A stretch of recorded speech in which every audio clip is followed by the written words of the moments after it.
340 ಇದಾವೆ. 4 ಮಕ್ಕಳು ಹೋಗೋ ಶಾಲೆಗಳು 340 ಇದಾವೆ.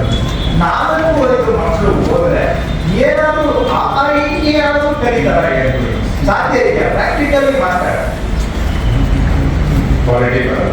ಕ್ವಾಲಿಟಿ ಅಲ್ಲ ಸರ್. 4 ಮಕ್ಕಳು ಇಡೀ 1ನೇ ತರಗತಿಯಿಂದ 5ನೇ ತರಗತಿವರೆಗೂ ಸೇರಿಸಿ 4 ಮಕ್ಕಳು ಅಂದ್ರೆ ಒಂದೊಂದು ಕ್ಲಾಸ್ಗೆ ಒಂದೊಂದು ಮಗು ಏನ್ ಕಲಿತಾರೆ ಸರ್? ಅದೇ ಉದ್ದೇಶಕ್ಕೆ ಸರ್. ಯಾರಿಗೋಸ್ಕರ ಯಾರ ಮೆಚ್ಚೋದಿಗೆ ಈ ವ್ಯವಸ್ಥೆ ನಡೆಸ್ತಾ ಇದ್ದೀವಿ ನಾವು?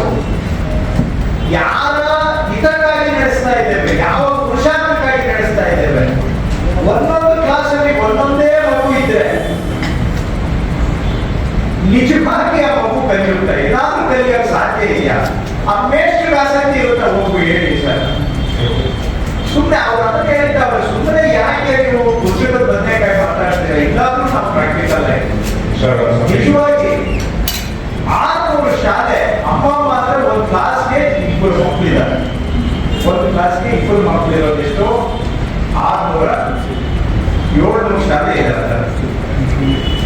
700 ಶಾಲೆ ಹೈಯರ್ ಲೋವರ್ ಪ್ರೈಮರಿ ಇದ್ರೆ ಒಂದು ಕ್ಲಾಸ್ಗೆ ಒಂದು ತರಗತಿಗೆ 2 ಮಕ್ಕಳು ಇರೋದು.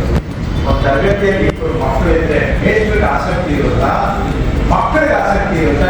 ಕ್ವಾಲಿಟಿ ಬಿಟ್ಬಿಡಿ. ನನ್ನ ಪ್ರಕಾರ ಅವರು ಆರ್ಟಿನೂ ಕಲಿತಿರೋದು. ಯಾರು ಕಲಿಸೋರು ಯಾರು? ಅವ್ರು ಬಂದವರ ಸ್ಕೂಲ್ಗೆ ನೋಡೋರು ಯಾರು? ಕೇಳೋರು ಯಾರು? ಆ ಮೇಷ್ಟ್ರು ಹೋಗೋದ್ರೆ ಅಂತ ಏನ್ ಗ್ಯಾರಂಟಿ? ನಾವು ಮೇಷ್ಟ್ರು ಬೈಯಕ್ಕಾಗಲ್ಲ. ಮಕ್ಕಳಿದ್ರೆ ಮೇಷ್ಟ್ರಿಗೆ ಹೋಗಿ ಪಾಠ ಮಾಡಕ್ಕೆ ಆಸಕ್ತಿ ಇರುತ್ತೆ. ಮಕ್ಕಳೇ ಇರೋ ಶಾಲೆಗೆ ಮೇಷ್ಟ್ರು ಹೋಗಕ್ಕಾದ್ರೂ ಇಂಟ್ರೆಸ್ಟ್ ಇರುತ್ತೆ. ಪ್ರಾಕ್ಟಿಕಲ್ ಯೋಚನೆ ಮಾಡಿ ಮನುಷ್ಯರಾಗಿ ಈ ಒಂದು ವ್ಯವಸ್ಥೆ ಇದೆ. ಮತ್ತಷ್ಟು ಸುದ್ದಿಗಳಿಗಾಗಿ ನೋಡ್ತಾ ಇರಿ ಪಬ್ಲಿಕ್ ನ್ಯೂಸ್ 24x7. ಇದು ಸತ್ಯದ ಧ್ವನಿ.